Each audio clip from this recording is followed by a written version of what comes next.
Bom dia. Aula de Biologia hoje da segunda série, nós vamos falar sobre histologia, mais especificamente sobre tecido epitelial e tecido conjuntivo. Eu vou pedir que vocês realizem os exercícios de fixação número 8, questão 1 a questão 35. Esse conteúdo está no capítulo 5 da apostila, página 18 até a página 21. Então, gente, quando a gente fala de histologia, né, que é esse nosso novo tema do capítulo 5, acaba que a gente estuda os tecidos do corpo, né? Não só os tecidos do corpo, como também alguns outros temas, alguns outros, digamos, sistemas, podemos dizer assim. Hoje, especificamente, nós vamos falar sobre o tecido epitelial, que é a pele humana, e o tecido conjuntivo, tá? A gente vai observar que é muito importante a gente analisar esses dois tecidos juntos, porque eles estão interligados de alguma forma, ok? Vamos lá. Vamos começar falando sobre o tecido epitelial, né? O tecido epitelial, gente, ele é o tecido responsável que vai revestir, né, que vai compor as cavidades internas e externas do nosso corpo. Então isso aí já é uma curiosidade que a gente tem que se apegar, porque muitos alunos acham que ele vai ser formado apenas por partes externas. Só que a gente precisa ter a consciência que o tecido epitelial também ajuda, também forma partes internas do nosso organismo, ok?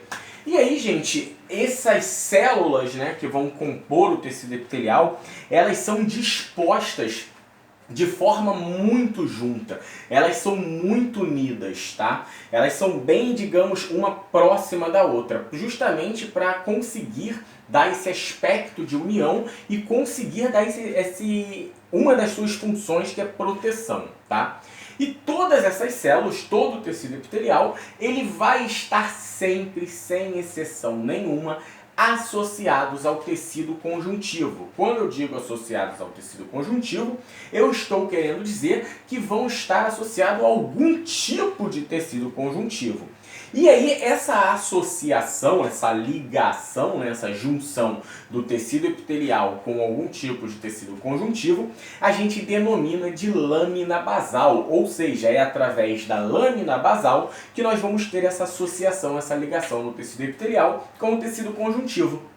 Vocês que vão fazer vestibular, muito daqui a pouco tempo, né? Vocês vão lidar muito com esse termo, lâmina basal. Então vocês já têm que saber desde agora que a lâmina basal é o que vai fazer essa ligação, essa associação de tecido epitelial com um tipo de tecido conjuntivo. E qual é a importância dessa ligação? O tecido epitelial, ele não tem presença de vasos sanguíneos, ele não é vascularizado, ele é avascularizado, ele não tem presença de vaso sanguíneo. Porém, ele precisa se nutrir, ele precisa de nutrição. E aí, quem dá esse suporte nutricional é justamente os tecidos sanguíneos, né, os vasos sanguíneos que vão estar presentes no tecido conjuntivo. Ou seja, através da lâmina basal é que eu tenho essa transferência de nutrição do tecido conjuntivo para o tecido epitelial, já que o tecido conjuntivo tem presença de vasos sanguíneos e o tecido epitelial não. Beleza? E aí agora vamos caracterizar o tecido epitelial, né? Quando eu digo caracterizar, na verdade é classificar, porque o tecido epitelial ele pode ser classificado tanto quanto ao número de células, quanto ao formato das células, e isso a gente tem que saber. Vamos lá, primeiro a classificação do tecido epitelial quanto ao número de células. Pode ser simples, estratificado, pseudoestratificado, e aí, gente, quando a gente diz pseudo, a gente já tem que entender que pseudo na biologia significa falso, tá? Vamos lá, vamos classificar o simples. O tecido epitelial simples é aquele que é formado por apenas uma camada de célula, ponto final. Tecido epitelial estratificado é aquele formado por mais de uma camada de célula, ok? Simples, uma camada de célula. Estratificado, mais de uma camada de célula. E o pseudoestratificado, o nome já diz pseudo falso, é aquele que é formado por uma única camada de célula, Só que, por essas células terem alturas diferentes, dão a sensação, a impressão de serem formados por mais de uma camada de célula. Conseguiram compreender o porquê o pseudo falso estratificado? Porque ele dá a impressão de ser estratificado por mais de uma camada, mas é falso. Ele é formado por apenas uma camada, é simples. Então fica pseudo estratificado, beleza? Já a classificação em relação ao formato das células, elas podem ser pavimentosas, cúbicas, prismáticas ou de transição. São 4 tipos de células. Vamos lá. As células pavimentosas são aquelas que vão ser células achatadas, tá? E aí é a gente decorar, porque não tem associação, tá? Cúbicas, mais fácil, são células de formato cúbico. Prismáticos são células que vão formar colunas que lembram um prisma. E células de transição, tecido epitelial de transição, é aquele tecido epitelial que é formado por vários tipos de células, tá? Ou seja, tanto pavimentoso como cúbico como prismático. Aí a gente diz que é um tecido epitelial de transição, é aquele que está ali bem naquela divisão entre um tipo e o outro. Então, pavimentoso achatado, cúbico, células cúbicas, prismático é quando forma uma sensação de coluna em forma de prisma, e transição é quando é formado por mais de um tipo de célula, beleza? E aí, para finalizar o tecido epitelial, a gente sabe que o tecido epitelial ele pode ser de revestimento ou glandular. O tecido epitelial de revestimento é aquele responsável por digamos, cobrir o corpo, cobrir os órgãos, proteção, né? E o glandular é aquele que vai ser responsável por secretar, produzir e secretar alguma substância. E aí as glândulas a gente sabe que pode ser endócrina, exócrina ou mista. Endócrina é quando vai mandar essa substância produzida para dentro da corrente sanguínea. Exócrina é quando vai mandar para fora da corrente sanguínea. E mista quando faz os dois.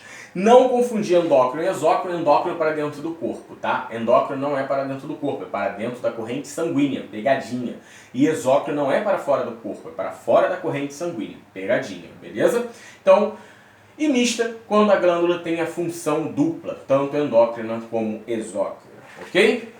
Então, finalizando o tecido epitelial, vamos falar de tecido conjuntivo. O tecido conjuntivo tem digamos que, 4 funções específicas. Ele tem a função de sustentação do corpo, preenchimento, nutrição e defesa. E aí o tecido conjuntivo, gente, ele vai ter o tecido conjuntivo propriamente dito, o tecido conjuntivo adiposo, tecido conjuntivo reticular, tecido conjuntivo cartilaginoso e tecido conjuntivo ósseo. Vamos focar agora no tecido conjuntivo propriamente dito. Por quê? Porque o tecido conjuntivo propriamente dito, ele tem subdivisões. E quais são essas subdivisões? O tecido conjuntivo propriamente dito, ele pode ser frouxo, denso não modelado ou denso modelado. Então, o tecido conjuntivo propriamente dito se divide em 3: frouxo, denso não modelado e denso modelado. Tá? E aí, em relação aos tipos de fibras que esse tecido pode ter, é o que vai determinar essa classificação. O tecido conjuntivo propriamente dito, ele pode ter fibras colágenas, elásticas e reticulares. Então, sabendo disso, já fica aqui o pedido da atividade devolutiva número 1 relacionado ao capítulo 5. Eu quero que vocês caracterizem, tá? Descrevam o tecido conjuntivo propriamente dito apenas, tá? Obviamente que as suas 3 classificações, definir o frouxo, o denso não modelado e o denso modelado, tá? E também descrever os tipos de fibra desse tecido, que é a fibra colágena, fibra elástica e fibra reticular. Tem tudo na apostila, mas fiquem livres para fazerem pesquisas externas, ok? E aí os outros tipos de tecido conjuntivo a gente caracteriza agora. São eles, primeiro, o adiposo, que é formado por ter células adiposas, ou seja, lipídio, gordura, que tem como principal função proteção e isolamento térmico do organismo, né? Também, obviamente, reserva de gordura em forma de reserva de energia, em forma de gordura.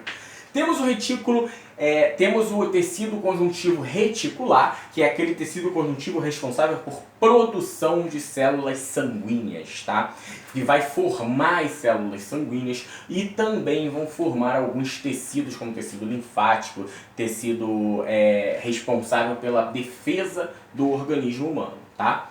Temos o tecido cartilaginoso e o tecido ósseo. Tecido conjuntivo cartilaginoso e tecido conjuntivo ósseo, que são muito semelhantes. O que vai determinar um do outro é a concentração de células osteoblastos e células osteócitos, ou seja, tecido cartilaginoso tem menos concentração não só desses dois tipos celulares, mas também de alguns sais minerais. E aí eles têm a função mais de revestir, de proteção, de formação de extremidades do nosso corpo. E o tecido ósseo ele é mais rígido, tem também as mesmas funções, só que eles têm uma composição muito maior desses dois tipos celulares que vocês têm que gravar os nomes, osteoblastos e osteócitos. Então, galera, esses são os principais tópicos de tecido epitelial e conjuntivo. Fico aguardando a atividade evolutiva sobre o tecido conjuntivo propriamente dito, o frouxo, o denso não modelado e o denso,